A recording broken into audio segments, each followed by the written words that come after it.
ভারতে গিয়ে ৪ দিন ধরে নিখোঁজ ঝিনাইদহ ৪ আসনের এমপি আনোয়ারুল আজিম আনার। পরিবার বলছে এ মাসের ১২ তারিখ ভারতে গিয়ে ১৫ তারিখ থেকে কারোর সাথে যোগাযোগ নেই তার ফোনও বন্ধ।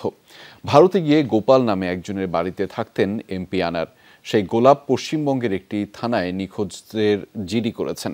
এ নিয়ে ভারতের পুলিশের সাথে গুরুত্ব দিয়ে তদন্ত করছে বাংলাদেশের পুলিশ ও গোয়েন্দা সংস্থা। নাসিম আনসারি ও সুকান্ত চট্টোপাধ্যায়কে সাথে নিয়ে বিস্তারিত জানাচ্ছেন সহকর্মী মনিরুল ইসলাম। শিয়া বাটার, অ্যালোভেরা ও ভিটামিন ই সমৃদ্ধ লিলি বিউটি সোপ।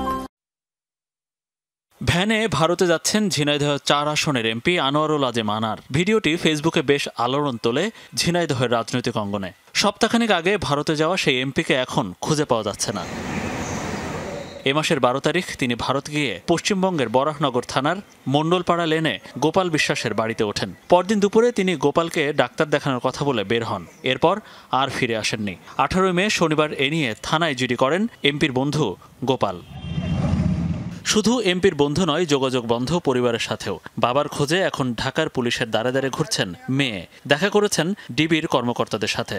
আমাদের সাথে প্রথমে বলে গেছে যে পার্লামেন্ট যেহেতু বন্ধ হয়ে গেছে ২-৩ দিনের জন্য উনি ইন্ডিয়াতে যাবে, এরকম রেগুলারই যায়। তো গেছে, যাওয়ার পর ওখানে রাতে থাকছে। পরের দিন আঙ্কেলকে বলছে আমি একটু বের হইতেছি, আমি আসতেছি। তো তারপর থেকে আঙ্কেলের ভাষ্য মতো যে তাকে আর ফোনে পাওয়া যাচ্ছে না। তারপর আমরাও ট্রাই করছি, ফোন খোলা পাইছি, ফোনে কল দিতেছি, ধরতেছে না। ঘটনাটি চাঞ্চল্যের সৃষ্টি হয়েছে ঢাকা ও ঝিনাইদহের রাজনৈতিক অঙ্গনে। এরই মধ্যে ভারতের পুলিশের সাথে যোগাযোগ রেখে কাজ শুরু করেছে ঢাকার পুলিশ। কর্মকর্তারা জানিয়েছেন পাওয়া গেছে কিছু তথ্য। আমরা যেটা দেখলাম যে ১৬ তারিখ সকালে ভোরে ২টা কল দেয়। একটা কল দেয় হলো তার এপিএসএর নাম্বারে, মানে ভোর মেবি ৭টা বা ৭টা ৪৬ এরকম। আরেকটারও কল দেয় হলো তার মানে ঝিনাইদহ জেলা আওয়ামী লীগের সেক্রেটারি মিন্টু ভাইয়ের কাছে। তো এই দুইটা রিং দিয়েছে, কারণ তো সকালবেলা তো কেউ টেলিফোনটা ধরতে পারে নাই।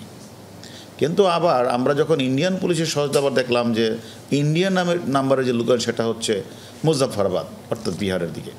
বা ইন্ডিয়ান নাম্বারটাও বন্ধ হচ্ছে, খুলছে। এটা কারা করছে, কি কোনো ব্ল্যাকমেলের শিকার হয়েছে কিনা, সব কিছু এসে আমরা ইন্ডিয়ান পুলিশের সাথে যোগাযোগ করে আমরা এটা বের করার চেষ্টা করছি।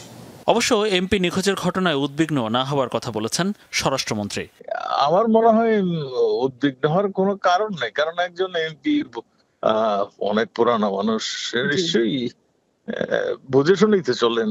ঝিনাইদহের কালীগঞ্জ আসনে ২০১৪ থেকে টানা ৩ বারের সরকার দলীয় সংসদ সদস্য আনোয়ারুল আজিম। দ্রুত তাকে খুঁজে বের করার দাবি জানিয়েছেন স্থানীয় নেতাকর্মী ও স্বজনরা। মনিরুল ইসলাম, যমুনা নিউজ, ঢাকা।